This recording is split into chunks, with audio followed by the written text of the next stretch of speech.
오늘 26년 6월 22일, 월요일, 아, 저희 경남 거제는 지금 이제 비가 내리고 있습니다. 그리고 지금 있는 곳은 제가, 시간을 보내고 있는 텃밭입니다. 어, 바다가 보이고, 옆에 조그마한 어, 산도 있고, 능선이죠, 능선. 그리고 앞에는 멋진 커피숍도 있고, 아, 꽤 유명한 커피숍입니다. 거제도에서. 마소마레라는 커피숍인데, 사람들이 상당히 많이 방문하고 있는 것 같더라고요. 아, 비가 오니까 참 좋습니다. 참 좋고. 사실 오늘 비가 그렇게 많이 안 올 줄 알고 이렇게 나왔는데, 어, 비가 와가지고 뭘 할까 하다가 여기서 시간을 보내면서 참 하나님이 기회를 주셔서 또 말씀을 좀 나누면 좋겠다라는 생각이 들었습니다. 음, 하나님 말씀을 나눈다는 게 참 쉬운 것 같지 않습니다. 전하는 게 어려운 것이 아니라 이 말씀을 전하는 것이 참 좋은 것이기도 하지만 어, 참 한계가 많다라는 것을 느낄 때가 참 많습니다. 저도 그렇고 어, 오랫동안 신앙생활을 해오지 않았습니까? 많은 목사님들의 설교를 듣고 또 책도 보고 뭐 좋은 서적들, 훌륭한 감정들 정말 많은 제 나름대로 뭐, 뭐 거의 신앙 빼고 나면 어, 교회 생활을 빼고 나면 제 뭐 삶을 설명하기가 어렵죠. 이제 그럼에도 불구하고 지금 이 시점에 뒤를 돌아보고 하나님께서 제게 허락한 이런 환경을 통해서 깨닫는 것은 참 신앙이라는 게 정말 쉽지 않구나. 믿음이라는 게 결코 쉽지 않다라는 생각을 많이 하게 됩니다. 어, 많은 훌륭한 목사님들이 말씀을 전하고 또 최근에는 AI까지 등장해서 AI가 어떻게 보면 사람들보다 웬만한 목사님들의 설교보다 훨씬 낫더라고요. 아주 날카롭고 통찰력 있고 그러한 정말 다른 내용들을 참 전할 때가 많아요. 감동이 되기도 하죠. 공감이 되기도 하고 때로는 이건 아닌 것 같다라는 생각이 들 때도 있고 그러나 그럼에도 불구하고 우리들에게 들려지는 이 모든 어떤 진리의 말씀이라고 그럴까? 올바른 이야기들 이런 것들이 각 사람에게 유익이 되지 못하는 것은 듣는 자가 믿음으로 화합하지 않기 때문이다. 성경 히브리스 기자는 그렇게 이야기하고 있다. 그럼 단순히 나는 그걸 믿고 있는데 예전에 저를 돌이켜 보면 저는 분명히 믿었거든요. 그리고 뭐 교회에서 가르치는 대로 또 성경에서 하라는 대로 열심히 하려고 했거든요. 그런데 이 영적인 세계는 그게 아니더라고요. 그, 그 지난한 단계를 거쳐서 정말 자기 자신의 어떤 그 과거의 그 신앙생활들이 내가 바리새인과 서기관들처럼 똑같은 종교 생활을 했구나 라는 것을 깨닫는 순간이 와야 돼. 그 아마존에 그 선교사님 있지 않습니까? 허운석 선교사님이라고. 그분이 돌아가셨는데 내가 왕 바리새인입니다라는 책을 기록하지 않았습니까?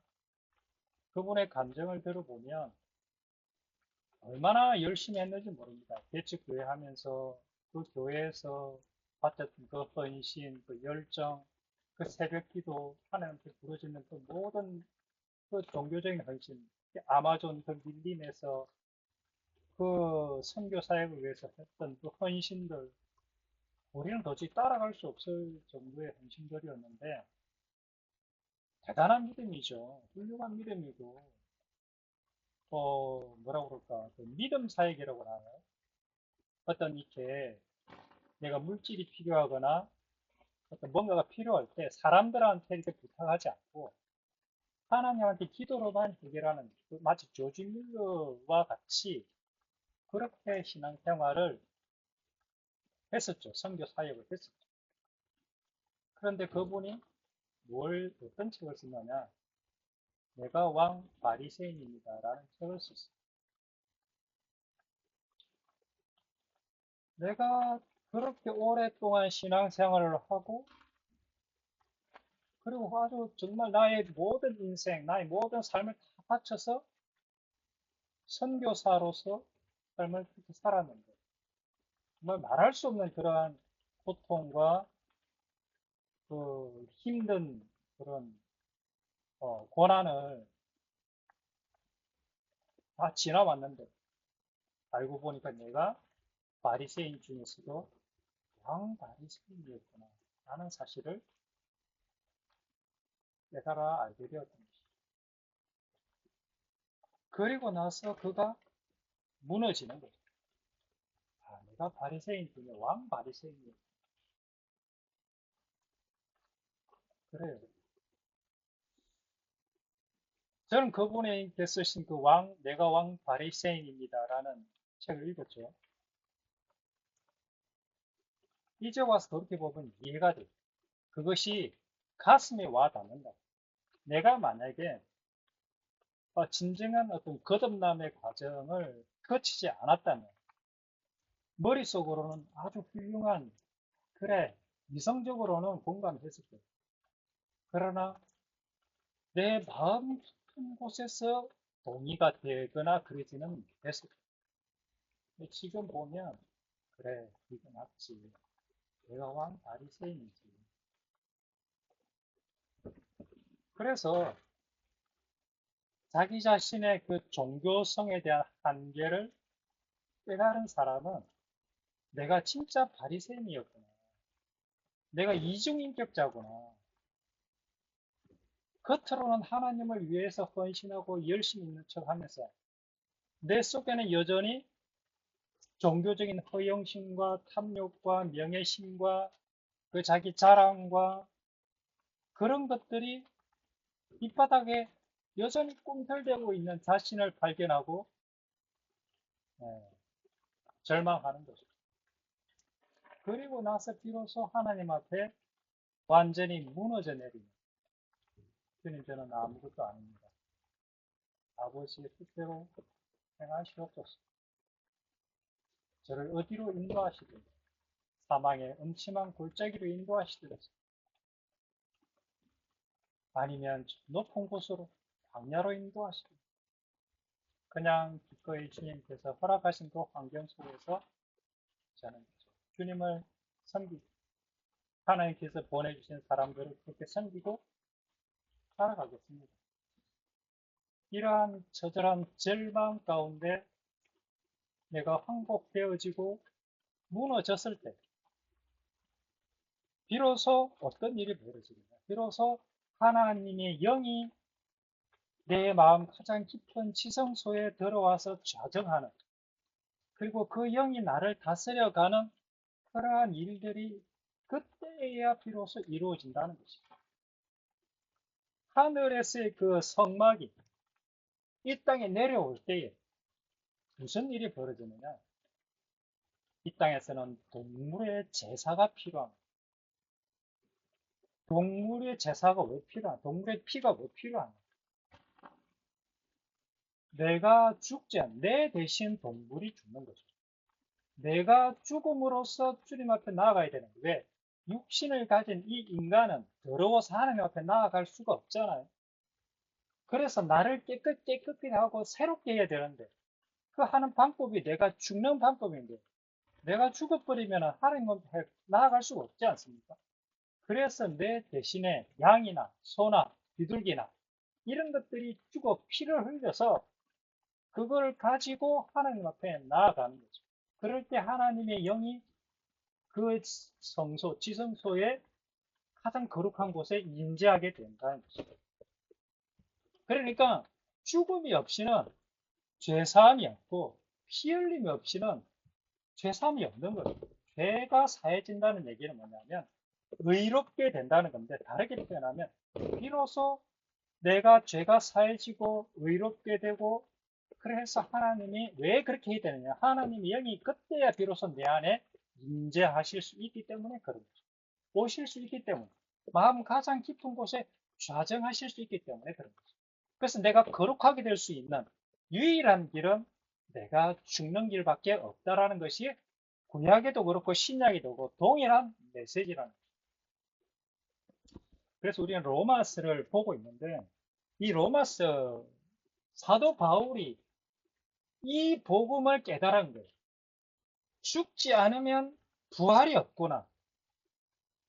죽음만이, 피 흘림만이 내가 죄사함을 받고 의롭게 되고 거룩하게 될 수 있는 유일한 길이구나.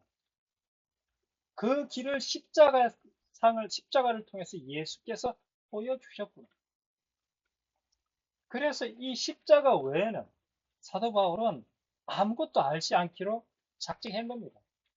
아니, 알 필요가 사실은 더 이상 필요가 없어요. 십자가만으로 충분한 거죠. 십자가의 그 피, 그 보혈, 그 안에 예수 그리스도 십자가 안에 하늘의 온갖 지혜와 보화가 가득 들어있다는 것입니다. 그 십자가를 통과한 자에게 하나님의 영이 사실은 임하는 거죠. 저는 그렇게 보았습니다. 저는 십자가를 통과한 자, 완전한 죽음에 나를 내어 던진 자에게 하나님이 영이 그곳에 임한다. 왜냐하면 그 자가 비로소 거룩한 존재가 되었기 때문에 그렇습니다. 그래서 사실은 제가 보기에는 그렇다는 것입니다. 물론 제가 다 많은 건 아니지만. 그래서 이제 로마서를 보면서 로마서에서 사도 바울이 지금 내가 복음 전하기를 원한다. 로마에 있는 그 너희 교인들에게 성도들에게 복음을 전하기를 원한다는 거예요. 그들도 하나님의 들 알고 있고 예수 그리스도에 알고 있고 예수 그리스도를 믿는 자들인데 너희들에게 진짜 복음이 이거다라는 것을 전하고 싶다라는 것이죠. 복음에는 하나님의 의가 나타나서 믿음으로 믿음에 이르게 하나 기록된 바 오직 의인은 믿음으로 말미암아 살리라. 복음에는 하나님의 의가 복음이 있다. 그 복음이 사실은 십자가고 예수 그리스도고 그 생명이고 진리죠. 복음, 예수 그리스도, 하나님의 의로움이 그 안에 들어있다. 이 의가 무엇인지 잘 알아야 된다고 이야기를 했습니다. 복음에 우리가 의로운 사람이 되는 방법, 비결이 그 복음 안에 들어있다. 예수 그리스도 안에 들어있다. 우리가 왜 의로운 사람이 되어야 하느냐? 그것은 모든 인간이 불의에 빠져 있기 때문에 그렇다라는 거죠. 모든 인간이 의롭지 못한 상태에 빠져 있기 때문에 그렇다는 것입니다. 그게 뭐냐? 의롭지 못한 상태에 빠져 있는 인간은 하나님의 진노를 받을 수밖에 없다. 사망이 그를 기다리고 있다. 죽음이 그를 기다리고 있다. 영원한 지옥이 그를 기다리고 있다. 뭐 그런 뜻이 되겠죠. 하나님의 진노가 불의로 진리를 막는 사람들의 모든 경건하지 않음과 불의에 대하여 하늘로부터 나타난다. 불의한 자는 하나님의 나라를 결코 유업으로 받을 수 없다라는 것입니다. 그래서 우리는 의로운 자가 되어야 하는 것입니다. 어떻게 의로운 자가 될 수 있느냐? 그것이 바로 복음이라는 것입니다. 그것이 바로 예수 그리스도 복음 안에, 십자가 안에 들어있다라는 것입니다. 사도 바울은 이것을 전하고 싶었어요. 그런데 이것은 사도 바울의 이야기만 아니라 예수님께서도 동일하게 이야기하신 거예요. 내 살과 피를 먹고 마시지 않는 자는 나와 상관이 없느니라. 그 안에 생명이 없느니라. 주님의 살과 피를 먹고 마시는 것, 주님의 죽으심에 동참하는 것, 그것이 복음이라는 것입니다. 그 동참함을 통해서 불의한 자가 의로운 자가 될 수 있다라고 성경은 이야기하고 있습니다.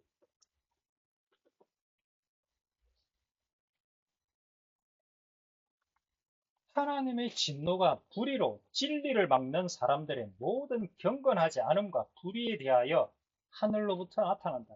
경건하지 않은 것, 불의한 것에 대해서는 하나님의 진노가 있다.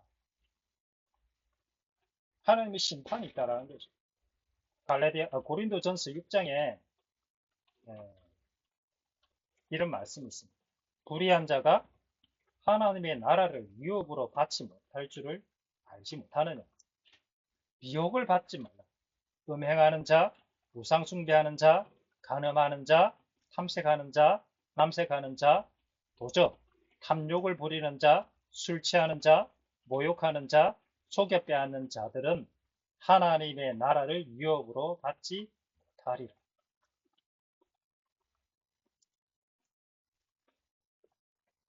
너희 중에 이와 같은 자들이 있더니 주 예수 그리스도 이름과 우리 하나님의 성령 안에서 씻음과 거룩함과 의롭다 하심을 받았느니. 무슨 말을 하고자 하는지 아시겠습니까? 고린도전서 6장에 하고 있는 이야기와 지금 사도 바울이 로마서에서 이렇게 길게 하고 있는 이야기가 다 동일한 지금 복음을 설명하고 있는 것입니다. 불의한 자는 결코 하나님의 나라를 유업으로 받을 수 없다.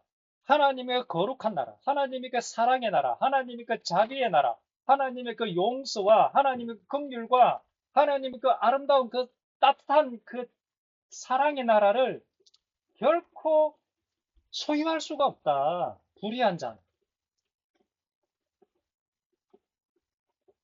그런데 예수 그리스도 이름과 성령을 통해서 어떻게 되느냐? 이 불의가 씻어지고 깨끗하게 되어서 거룩한 사람이 되었고 의로움에 참여하는 자, 의롭다 하심을 얻는 자가 되었다. 왜? 십자가의 피가 내 안에 들어오기 때문에. 내가 그리스도 안에서 죽었기 때문에. 내가 그리스도와 함께 그 죽음에 동참했기 때문에. 그 결과로 성령께서 내 안에 들어오셔서 나를 완전히 새롭게 하신다는 거죠. 나를 죽음에 내어준 자에게 물속에서 그러니까 물속에 잠겨서 완전히 죽고 남고 일어났을 때 하늘이 열리고 성령이 비둘기처럼 임하는 것처럼 내가 완전한 죽음에 들어가서 내가 완전히 죽어지고 세례자가 나를 끄집어 올릴 때 그때 하늘이 열리고 성령이 비둘기처럼 내게 임하는 사건이 있는 거죠. 그럴 때 하늘에서 음성이 들리는 거죠. 이는 내 사랑하는 아들이요 내 기뻐하는 자라. 어떻게 아들이 되느냐? 하나님의 영이 임할 때 비로소 하나님의 아들이 되는 거예요. 이것이 예수님을 영접하는 겁니다. 예수님 영접은 그냥 기도를 해가서 예수님 내 마음에 들어오세요 한다고 들어온 것이 아니고 내가 완전한 죽음에 물속에서 3일 동안 나사로가 무덤에서 3일 동안 완전히 썩어 지체가 되지 않습니까? 그래서 3일이라는 기간 동안이 필요한 거예요. 완전한 죽음. 그 완전한 죽음의 기간을 통과하고 난 이후에야 비로소 부활의 아침이 내게 찾아오는 겁니다. 성령께서 임하시는 사건이 내게 임하는 거예요.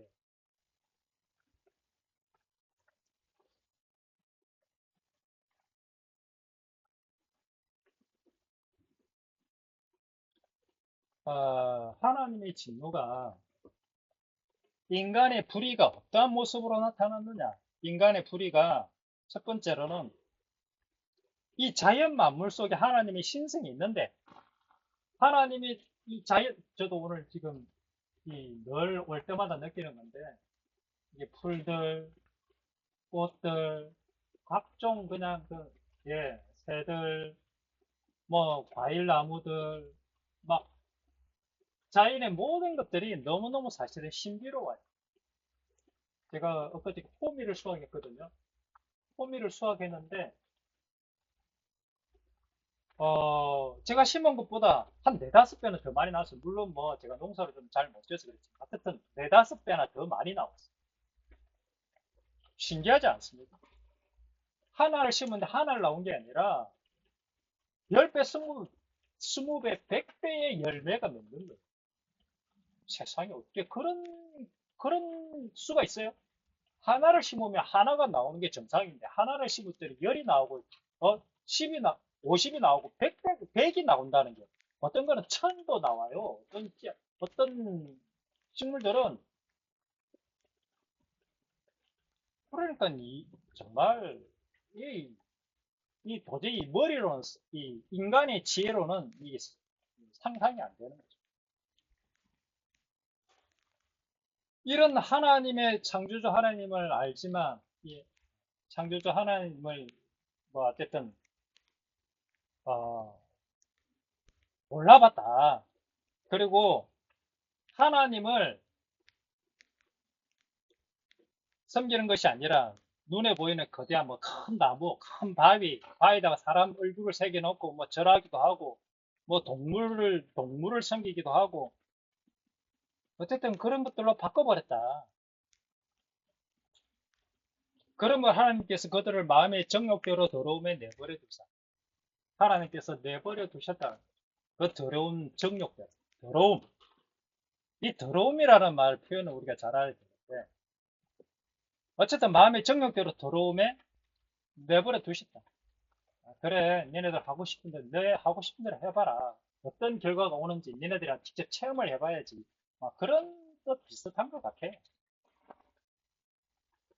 그래서 피조물을 조물주보다 더 경배하고 섬겨. 눈에 보이는 것들을 더 경배하고 섬기게 되었다. 막 그런 얘기인 것 같습니다.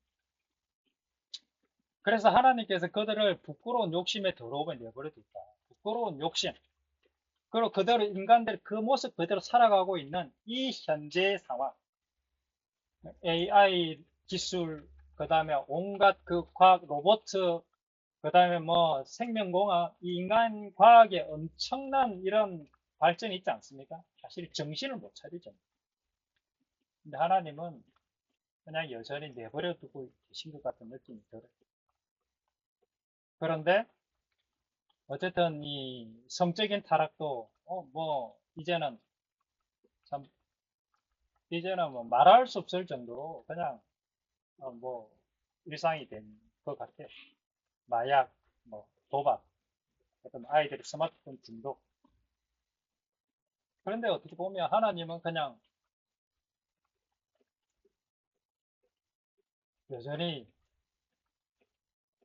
내버려 두시고 계신 게 아닌가 하는 생각이 들 때가 많습니다. 그들이 마음에 하나님 두기를 싫어하는 마음에 하나님이 없는 결과로 뭐가 생기느냐? 그들의 마음의 정욕대로, 부끄러운 욕심대로 살게 되었다.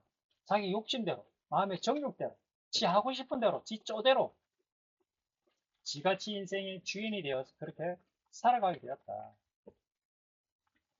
마음에 하나님이 없으니. 그게 사실은 사람을 더럽게 하는 것이 우리가 먹고 입고 뭐 하는 손을 씻고 요런 것이 인간을 더럽게 하는 거예요. 그러니까 형식적인 거. 왜 손 안 씻고 밥 먹냐? 유대인들이 그 율법을 지키기 위해서 어? 손 씻는 걸 그렇게 강조했거든요. 하나님을 잘 섬긴다고 왜 주일 예배 빠져? 왜 11조 안 해? 왜 헌금 안 해? 왜 기도할 때 그게 자세가 그게 뭐예요?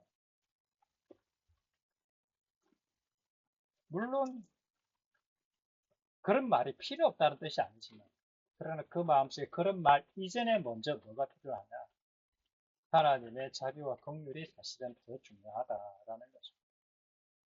입으로 들어가는 음식 중요하죠. 손 씻고 먹는 게 왜 나쁘겠습니까? 그러나 그보다 더 중요한 생각이 있다. 사실은 손을 씻자고 먹는 것은 사실 우리 육적인 것에만 영향을 미치지만 진짜 우리 영혼에게 영향을 미치는 건 뭐냐면 마음에 나오는 악한 생각, 살인, 간음 이런 마음난, 도둑질, 거짓 증거, 비방 이런 것들이 진짜 사람을 더럽게 하고 망가뜨리는 주된 원인이다 라고 이야기하는 거죠.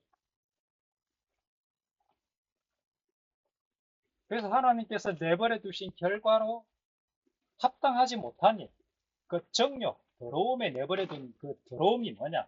그게 추악, 탐욕, 악의, 시기, 살인, 분쟁, 사기, 악독, 수근수근, 비방, 능욕, 교만, 자랑, 악을 도모, 부모를 거역, 우매, 배악, 무적, 무자비. 이런 목록들을 쭉 나열했습니다. 추악한 것, 불의한 것, 탐욕, 악의, 시기, 뭐 교만, 자랑, 부모 거역. 세상의 도덕도 이것이 나쁘다는 것을 알아요. 사기치는 건 나쁘죠. 살인하는 것도 나쁘지. 당연히 나쁘지. 세상 하나님 법이 없어도 이것은 그냥 나쁜 거예요. 교만하고 자랑하는 거 우리는 본능적으로 싫어하지 않습니까? 부모를 거역하는 거 어떻게 그게 좋은 일입니까? 그래서 세상도 동일하게 야 교만하지 말고 겸손해야지. 자랑하지 말고 겸손해야지. 사기치지 말아야지. 사람을 죽이면 되나? 남한테 피해를 주면 안 되지. 어쩌면 예수 안 믿는 사람이 또 일본 사람들 그렇지 않습니까? 남에게 피해 주지 않고 예의를 갖추고 더 잘해요. 그런데 생각해 봅시다. 불의, 추악, 탐욕, 악의 이것이 내 마음에 들어 있을까요? 안 들어 있을까요? 내 마음속에 지금 현재 내가 가지고 있을까요? 안 가지고 있을까요? 가지고 있죠. 당연히 가지고 있죠. 그럼 내가 이것을 없앨 수 있을까요? 없을까요? 사기를 치지 말아야지. 사기를 치면 안 된다. 그런 생각이 있을까요? 없을까요? 그것도 있죠. 교만, 자랑, 부모 거역, 우매, 배악, 무정, 무자비. 이러한 것들이 내 마음 안에 사실은 들어있다라는 거죠. 이걸 없앨 수가 없어요.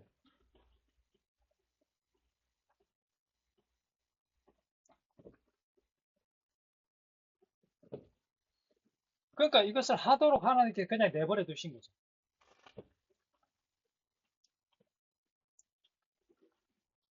그러니까 우리 마음이 문제, 마음 속에 이러한 것들이 자리를 잡고 있어서 이러한 것들이 끊임없이 그 악취를 풍기듯이 냄새가 풍겨지는 거죠. 그럼 이것을 어떻게 할 거냐? 아, 그러니까 우리 마음 속에 들어있는 이러한 악들, 교만, 자랑, 이기심, 탐심, 그래 이것을 없애야지 하는 게 사실은 종교예요.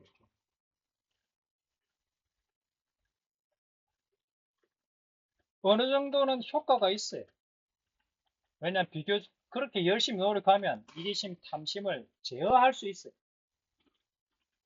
어느 정도는. 그러나 없애지는 못해요. 그러니까 기독교인들보다도 불교나 요즘에 불교가 조금 템플 스테이로 인해서 하여튼 좀 뜨는 것 같더라고.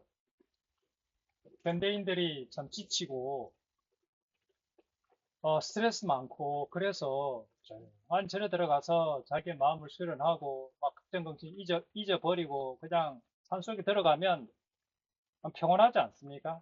새소리도 들리고, 물소리도 들리고, 바람소리. 그러면서 이제 마음의 휴식을 갖는 거죠. 나를 돌아보게 되고, 그러면서, 그래, 이렇게 살지 말아야지. 또 다시 힘을 얻고, 또 가고. 어쩌면 교회 와서 기도하고, 뭐, 설교 말씀 듣고 가는 거랑 뭐 크게 별반 차이가 없어요.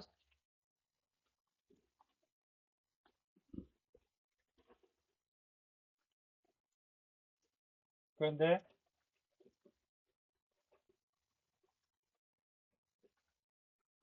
이러한 나의 근본적인 이 더러움은 결코 사라지지 않는다는 거죠. 이 불의가 없어지지 않는다는 거죠.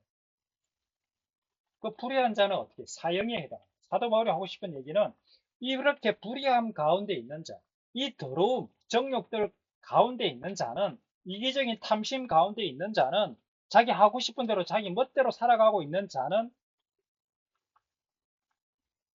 사형에 해당한다. 죽습니다. 죽는다. 그렇게 이야기하고 있는 거예요.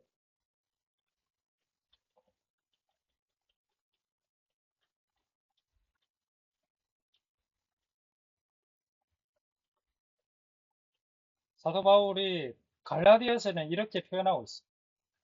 이것을 육체의 일이라고, 육체의 일. 육체의 일은 분명하니, 곧 음행, 더러운 것, 호색, 우상숭배, 주술, 원수 맺는 것, 분쟁, 시기, 분냄, 당짓는 것, 분열함, 이단, 투기, 술취함, 방탕함, 그와 같은 기타 등등등등.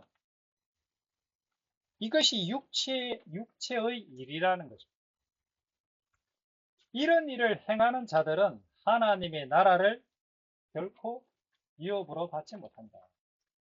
이런 일들을 행하는 것이 아니라 그 마음 가운데 이 더러운 육체 욕망으로부터 죄, 어, 욕심이 잉태한 적 죄를 낳고 죄가 장성한 적 사망을 낳는 것처럼 이 욕심 가운데 있는 자는 결국은 어떻게 되냐?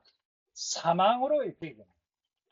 아까 허원석 선교사님이 내가 왕 바리새인입니다라고 했을 때 그 책을 통해서 보면 아니 그 말 뜻 가운데는 뭐냐면 저도 마찬가지지만 저도 신앙생활 열심히 했거든요. 그리고 나름대로 착하게 살려고 했고 나름대로 열심히 하나님 말씀대로 이렇게 살아가려고 나름대로 애를 썼어요. 뭐 허은석 선교사님에 비하면 저야 뭐 아무것도 아니지만 그런데 그것조차도 알고 보니까 나의 더러운 욕심, 종교적인 욕심이고 어떻게 보면 자기 존재의 증명을 위한 나가 이런 사람이라는 것을 증명받기 위한 하나의 수단이요 도구였다라는 것이었던 거죠. 그러니까 누군가가 나를 막 찌르거나 나를 갖다가 좀 무시한다거나 하면 여전히 내 속에서 부쩍부쩍 올라오는 거죠. 예. 그러니까 거듭나지 않은 사람이나 교회 다닌 사람이랑 그러니까 교회 안 다닌 사람이랑 교회 다닌 사람이랑 똑같은 거예요. 내가 그렇게 오래 신앙생활을 했지만 바깥에는 교회 안 다닌 사람하고 오히려 제가 더 못해요. 제가 더 훨씬 더 사람들과의 관계 속에서도 보면 제가 더 이기적이고 제가 더 이렇게 마음도 좁고 넓지도 못하고 뭐 그랬어요. 그런 상황 속에서 예수님을 전해야 되는데 아이고 예수님 믿어야 되는데 예수 안 믿으면 지옥 가는데 저는 그렇게 해서 막 제가 잘하는 줄 알았어요. 나는 죽으면 천국 가는데 그렇게 생각했다니까요. 근데 그게 육체의 일이라는 것을 제가 알지 못했어요. 자기 의로움이라는 게 육체의 일이라는 것을 제가 결코 그 당시에는 알지 못했어요. 이런 일을 행하는 자들은 하나님의 나라를 유업으로 받지 못한다. 저는 당연히 구원받았으니까 하나님의 나라를 유업으로 받을 줄 알았죠. 그런데 아니었어요. 제가 보기엔 그렇다는 거죠. 이런 일을 하는 자들은 자기 의로움에 빠진 자들, 자기 종교적인 의로움에 빠진 자들, 그리고 세상 사람들은 사실은 뭐 솔직히 내 마음속에 선한 것이 들어 있습니까? 한번 마음을 한번 들춰보세요. 내 안에 진짜 뭐 선한 것이라고 들어 있냐고. 그 선은 하나님의 선을 말합니다. 하나님의 기준에 합당한 선, 자기 의로움으로 포장된 선이 아니라. 그래서 사도 바울은 갈라디아서 5장에 보면 이어서 내가 이르노니 너희는 성령을 따라 행하라. 그리하면 육체의 욕심. 그래서 성령이 우리에게 반드시 와야 된다. 성령이 오지 않으면, 즉 다시 말해 거듭나지 않으면, 세례를 받고 하늘로부터 하나님 영이 임하기 전에는 육체의 욕심을 이루지 않을 방법이 없는 거예요. 그래서 하나님의 영이 내 안에 반드시 들어와요. 그분의 사랑의 영이 들어와요. 그러니까 죄와 사망의 법에서 벗어날 수 있는 길이 생명의 성령의 법이 내 안으로 들어와야 되는 거죠. 그리해야 비로소 육체의 욕심을 이루지 않을 수 있는 유일한 방법, 그것이 성령의 법이 내 안에 들어오는 거예요. 성령의 법이 내 안에 들어오려면 내가 어떻게 되느냐?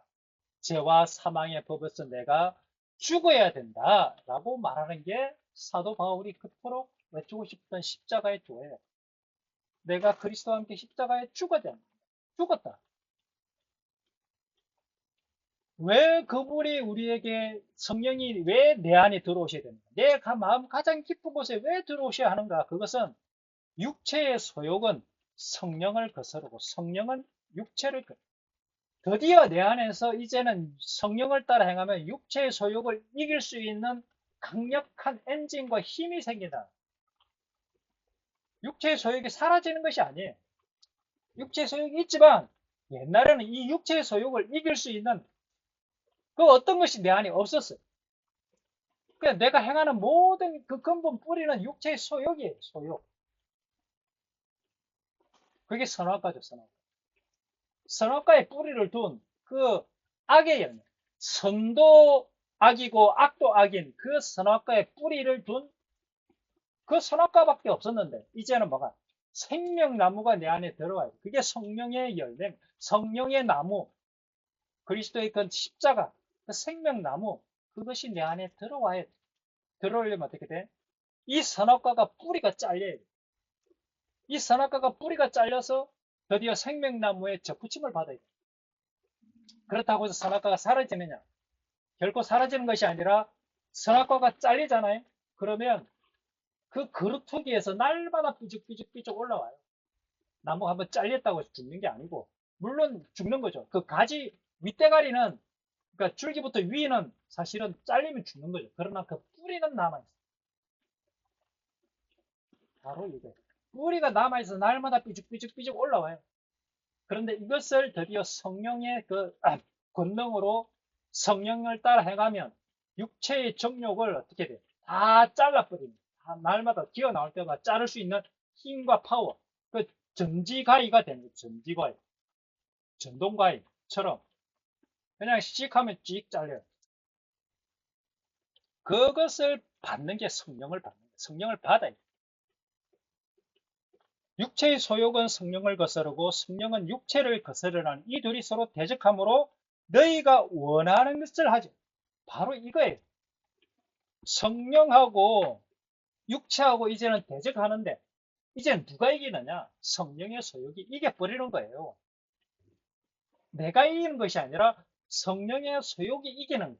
왜 그러냐? 내가 죽었기 때문에 내 육체의 정욕과 탐심을 십자가에 못 박아 죽였기 때문에 이제는 드디어 그분께서 내 안에서 행하실 때 비로소 내가 육체의 소욕을 이기는 하나님의 말씀의 능력이 권능이 나타나는 그러한 사건들이 벌어지는 거예요. 너희가 만일 성령의 인도하심을 받는 바가 되면, 성령의 인도를 따라가면, 성령의 소욕을 따라 너희들이 한 걸음 한 걸음 걸어가게 된다면 드디어 율법하고는 이제는 상관이 없게 된다. 율법 아래에 있지 않다. 율법 아래에 있지 않고 어떻게 되냐? 율법 위에 있게 된다. 이런 말이에요. 율법이 너를 조종하는 11조 했니? 예배 드렸니? 기도했니? 새벽기도 했니? 이런 것이 아니라 헌금했니? 뭐 전도했니? 이런 것들에 의해서 흔들리는 것이 아니라 그 위로 올라가 버린다는 거죠. 헌금하는 목적, 성경을 읽는 목적, 기도하는 목적, 예배를 드리는 목적이 뭡니까? 하나님을 사랑하고 이웃을 사랑하기 위한 수단이지 않습니까? 그런데 하나님의 영이 내 안에 들어오면 성령을 따라 행하면 드디어 이 하나님 사랑, 이웃 사랑이 완성이 되어집니다. 그러한 형식이 있든 없든 예배를 사모하지만 예배를 못 드릴 수가 있어요. 주일 헌금을 하나님 앞에 드리지만 헌금을 또 못 드릴 수가 있어요. 그런 것과 상관없이 하나님 사랑, 이웃 사랑이 실천되어지는 그 놀라운 그런 일들이 벌어진다. 율법 아래에 있지 않고 율법 위에 있게 된다. 율법을 완성하게 된다. 성령의 법, 생명의 사랑의 법을 따라 행하는 자는 드디어 율법을 완성하게 된다. 이런 것입니다. 그래서 어떻게 되느냐? 그러면 성령을 따라 행하는 자인지 아니면 육체의 소욕을 따라 행하는 자인지 어떻게 알 수 있느냐? 그것이 바로 오직 성령의 열매는 사랑과 희락과 화평과 오래 참음과 자비와 양성과 충성과 온유와 절제다. 이와 같은 것을 금지할 법, 죄와 사망의 법하고는 완전히 죄와 사망의 법이 이 법을 절대로 이길 수가 없다. 이것을 막을 법이 없다라는 거죠. 죄와 사망의 법에서 해방되었기 때문에 생명의 성령의 법 안에 있는 자는 어떠한 일들이 벌어지느냐? 사랑의 열매가 맺혀진 기쁨과 화평과 오래 참음과 자비와 양성과 충성과 온유와 절제 열매가 맺혀지게 된다는 것입니다. 수동 맺혀집니다. 진짜로 맺혀져요.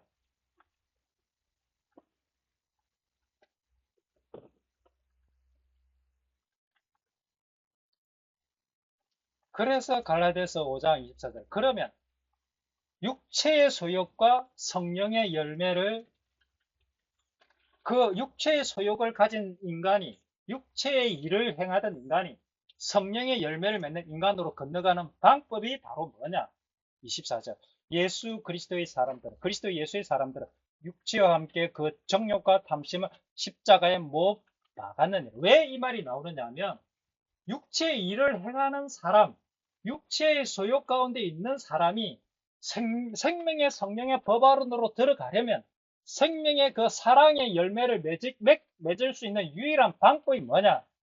육체와 함께 그 정욕과 탐심을 십자가에 못 박을 때, 그 박은 자가 이렇게 성령의 열매를 맺게 된다. 그리고 이 법을 이렇게 맺는 사람은 일단 이제는 더 이상 율법에 매이지 않게 되고 진짜 자유롭게 하나님을 섬기고 예배할 수 있게 된다. 날마다 그냥 호흡이 그냥 기도가 되는 거죠. 날마다 주님과 교통하고 매 순간 주님과 교통하고 기도하고 예배하고 그 삶에 나타나는 모든 것들이 자기를 위해서 살지 않게 돼요. 자기를 위해서 하는 일이 없어지는 거예요. 자기를 위해서 자기 육체적인 욕망을 위해서 살아가는 것이 불편하게 돼요. 자기를 내세우고자 하는 것, 자기를 증명받고자 하는 그 이기적인 그 종교적인 의가 비로소 사라지게 돼요. 불편해. 내가 좀 나를 자랑하고 싶어지고 나의 존재를 좀 증명받고 싶어지고 내가 이름을 좀 알리고 싶어지는 게 불편해지는 불편해지게 되는 거예요. 내 정욕과 탐심을 십자가에 못 박아 죽였기 때문에. 그런데 이 죽이는 과정이 결코 쉽지 않아요. 죽는다는 것은 지난번에도 말씀드렸지만 내가 죽어야지 해서 죽어지는 게 아니라고. 제가 이제 이런 생각이 들더라고요. 어느 날 제가 이제 저녁 때 주로 묵상하지 않습니까? 기도하면서. 그럴 때 죽음은 어떻게 해서 죽음이 되는가? 진정한 항복은 어떻게 해서 항복이 되는가? 요즘에 뭐, 격투기 권투, 뭐, 이렇게 또는 격투기 요즘 뭐 이런 게 있지 않습니까? 레슬링 같은 게. 서로 싸우지 않습니까? 그러다 한 선수가 그냥 한 방 맞고 완전히 뻗어버리면 그게 KO 항복인 거죠. KO 된 거죠. KO. 그 상대방한테 한 대 얻어 맞아야 자기가 뻗어야 돼. 또는 자기가 어떤 저항할 수 없는 그런 도저히 내가 이렇게 힘을 쓸 수 없는 상황이 돼서 내가 좀 살려달라고 이렇게 항복의 의사를 표시를 하면 항복이 되는 거예요. 그러니까 내가 저항할 수 없는 그러한 지경이 도저히 어찌할 수 없는 상황에 들어가서 더 이상 내 힘으로는 이거는 불감당이구나. 내 능력으로는 도저히 할 수 없구나. 나 인간적으로는 완전히 무너지고 완전히 뭐라고 할까 거의 죽음 직전까지 가는 거죠. 죽겠구나. 그래서 완전한 항복에 이르렀을 때 비로소 항복이 되는 거예요. 죽음이 되는 거죠. 그래서 죽음에 넘겨진다는 것은 결코 쉬운 게 아니에요. 그 세 가지 영역이 바로 어, 이 부모와 형제와 처자, 그다음에 이 세상의 것, 이 세상의 것을 버리는 것, 그다음에 너의 자존심과 명예를 버리는 것, 자기 존재의 가치를 버리는 것, 그것으로부터의 죽음을 말하는 거죠. 이 세상이나 세상에 있는 것들을 사랑하지 말고, 땅에 있는 것들을 생각하지 말고 위에 있는 것들을 생각해야 돼. 그러니까 부모를 떠나는 것, 그렇다고 부모를 육체적으로 물리적으로 떠나라는 것이 아니에요. 진짜 부모를 사랑하려면 부모를 떠나야 돼. 진짜 자식을 사랑하려면 자식에 대한 집착이나 애착을 버려야 돼. 진짜 돈으로부터 자유로우려면 돈을 내가 내려놔야 돼. 하나님이 주신 것만 먹고 주시지 않으면 그냥 굶고, 그러니까 이 모든 것들을 죽음으로부터 사실은 자유해져. 나의 존재론적인 가치, 내가 그래도 이런 사람인데, 그 자존심, 이런 것들이 십자가에 못 박혀. 그 예수님의 그 십자가가 모델이에요. 그는 그분 하나님의 본체시지만 하나님과 동등됨을 여기지 아니하시고 자기를 비워 종의 형체를 가지사 사람들과 같이 계시고 사람의 모양으로 낮추시고 자기를 낮추시고 죽기까지 복종하셨으니 그 십자가에 죽으신 것. 바로 이 모습이 우리의 그 거듭난 자의 모습, 하나님의 영이 내 안에 들어와서 살아가는 자의 모습, 그게 종의 삶이에요. 종의 삶. 나는 당신의 종입니다. 바로 이 종된 모습을 기꺼이, 사실은 우리는 현대에서 이 자유로운 세상에서 종의 모습을 사실 볼 기회가 많지 않지 않습니까? 그런데 내가 어떠한 지위에 있건, 사장이 되었건, 아니면 뭐 중간 관리자가 되었건, 남편이 되었건, 아내가 되었건, 내가 당신을 위해서 존재합니다. 나는 당신을 섬기고 당신의 종이 되는 것이 기쁩니다. 감사합니다. 이 자세가 된다는 게, 이 자세가 되는 거죠. 이 자세가 바로 거듭난 자의 가장, 뭐라고 그럴까, 예, 샘플이라고 그럴까? 그냥, 예, 딱 보면 그런, 저 사람은 진짜 하나님의 영이 저 안에서 작동하는구나. 하나님의 성령을 따라 행하는 사람이구나. 하는 것을 어느 정도 짐작할 수 있는 것은 정말 종의 자세, 자세와 태도의 문제예요. 뭘 했느냐, 뭘 섬겼느냐, 주일날 교회 봉사를 했느냐, 뭐 식당 봉사를 했느냐, 교사 뭐 했느냐, 이런 게 아니라 무엇을 하든 안 하든 그 삶의 자세와 태도에서 집에서 자녀에게, 남편에게 또는 아내에게 어떤 자세와 태도로 대하고 있는가, 직장에서 그 자세와 태도 가운데 종의 자세, 섬김의 자세, 내가 아무것도 아니라는 그 사실을 인지하고 늘 그러면 겸손하게 될 수밖에 없어요. 자기 자랑할 것이 없으니까. 그리고 그것은 자기 힘이 아니고 내 안에 계신 성령을 따라 행한 결과이기 때문에 그것이 내가 한 것이 아니라 성령께서 행하셨다는 것을 본인이 알아요. 그래서 자랑할 것이 없는 거예요. 자랑할 것이 진짜 없어요. 내가 한 것이 아니니까. 그분의 영이 내 안에서 하셨으니까. 나라는 존재는 내가 육체의 정욕과 이기심과 탐심으로 가득 찼던 종교적인 그 의로움, 바리새인의 영으로 가득 찼던 나의 실상을 아니까 내가 그 외에 하나님의 사랑과 희락과 화평과 자비와 온유와 이런 것들을 내가 노력해서 내가 자비로워야지, 내가 사랑해야지, 내가 겸손해야지. 그래서 되는 게 아니에요. 그렇게 해서 되는 것은 결국은 자기 의로움으로 결론 지을 수밖에 없는 거죠.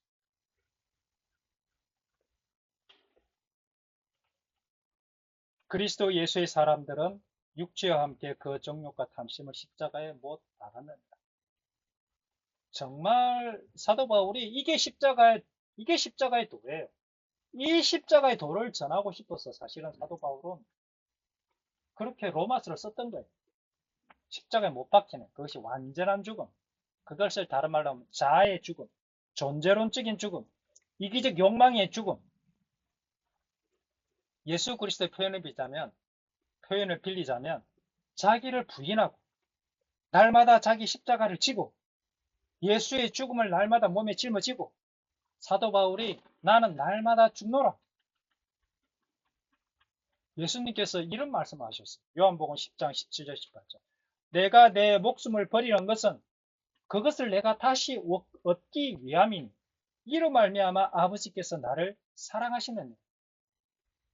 내가 내 목숨을 버리는 것은 내가 그것을 다시 얻기 위함이야. 바로 이것입니다. 이것.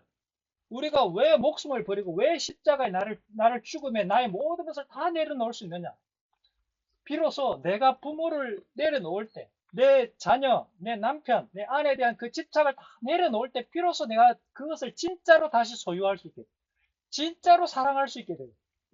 내가 물질로부터 완전한 자유로울 때 비로소 그 물질을 내가 소유할 수 있게 돼. 다스릴 수 있게 돼.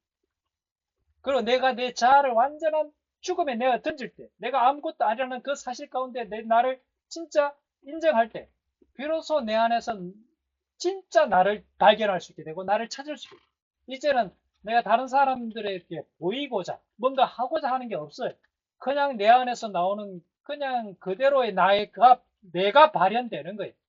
내가 성격이 좀 급하면 급한 성격대로, 느린 성격대로, 머리가 똑똑하면 똑똑한 대로, 머리가 조금 모자라면 모자란 대로, 육체적으로 건강하면 건강한 대로, 육체적으로 조금 연약하면 연약한 대로, 그냥 그 모습 그대로 나가 되는 거예요. 진정한 나. 뭐가 되려고 애쓰지 않는 나. 진리를 알지니 진리가 너희를 자유케 하리라는 이 말씀이 진짜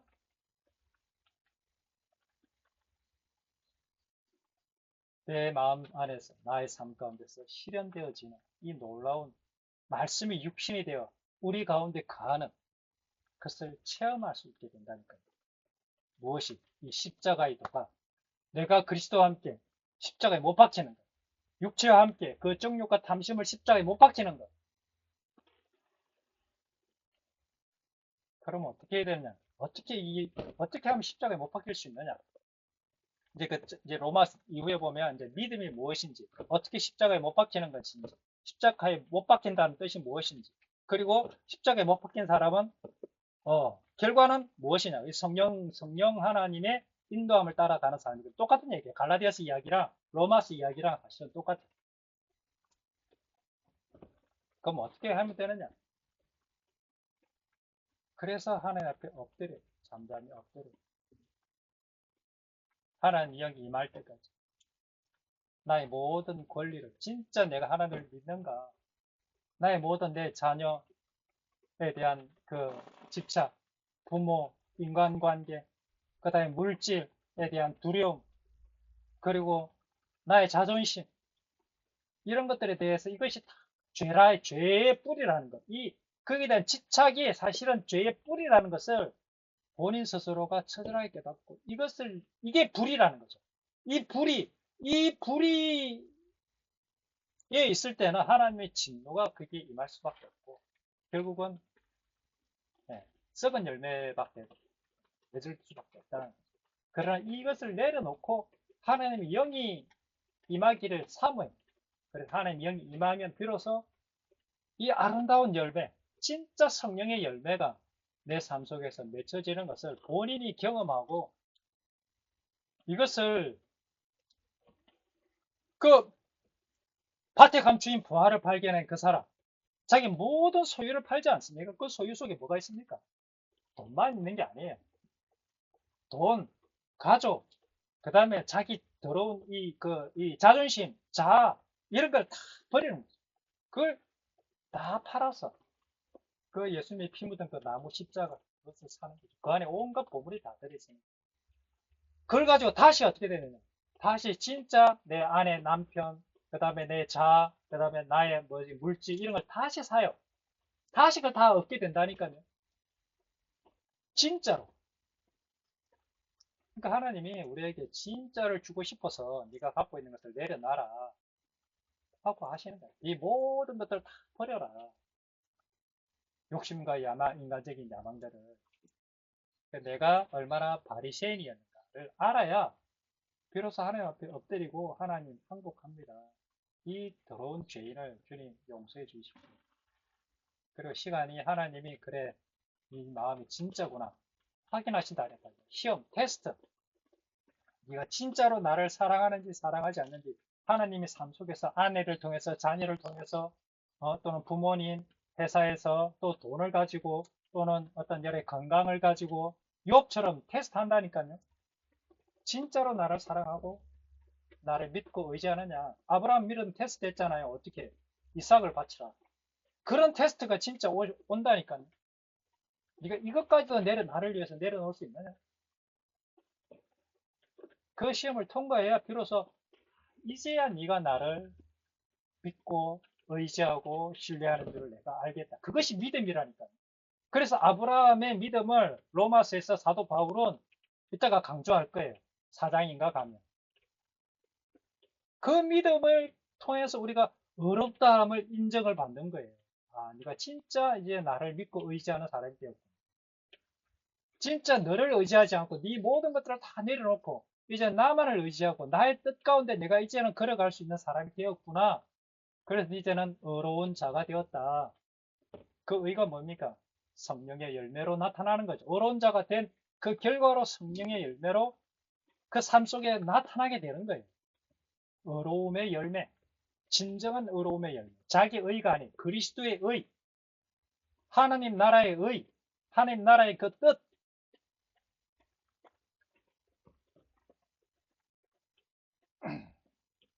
아, 하나님께서 또 이렇게 한 비가 이제 장마가 시작되겠죠. 참 좋습니다. 저는 이곳이 음, 하나님께서 저를 위해 또 예배해 주셨다고 생각합니다. 앞에는 바다가 참 보이고 저 멀리 해건강이 보여요. 해건강. 그 옆에는 자그마한 능선으로 산이 되어 있고요. 적당한 또 땅 넓이도 그냥 뭐 제가 감당할 수 있을 정도의 넓이가 되고 그렇습니다. 어, 뭐 그냥 하는 거죠. 뭐 하는 데까지 하나님의 하루하루 또 생각나게 하시고 또 이거 하게 하면 또 이거 하게 하고 지금은 이제 땅을 지금 만들려고 좀 생각하고 있습니다. 땅을. 그래서 땅에 어떻게 하면 제가 이번에 감자를 켰는데 두 가지 어, 하나는 이렇게 좀 이렇게 뭐라고 배양토, 상토, 배양토에다가 심고 하나는 밭에서 이제 고른 흙이 있어요. 흙에다 심었는데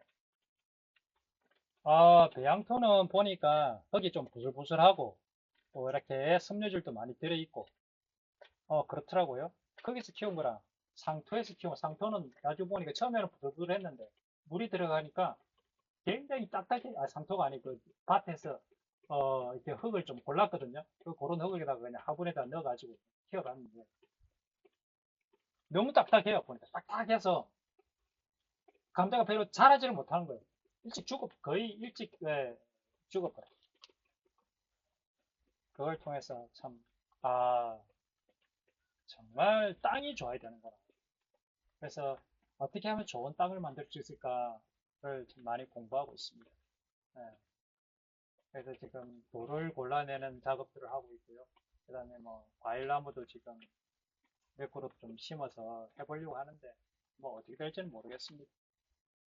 그냥 주신 만큼, 그리고 언젠가 기회가 되면, 이곳이, 사람들이 와서 좀 쉬었다가 할 수 있는 그러한 곳이 되면 참 좋겠다. 그래서 요즘에 특히 젊은이들 이렇게 많이 힘들지 않습니까?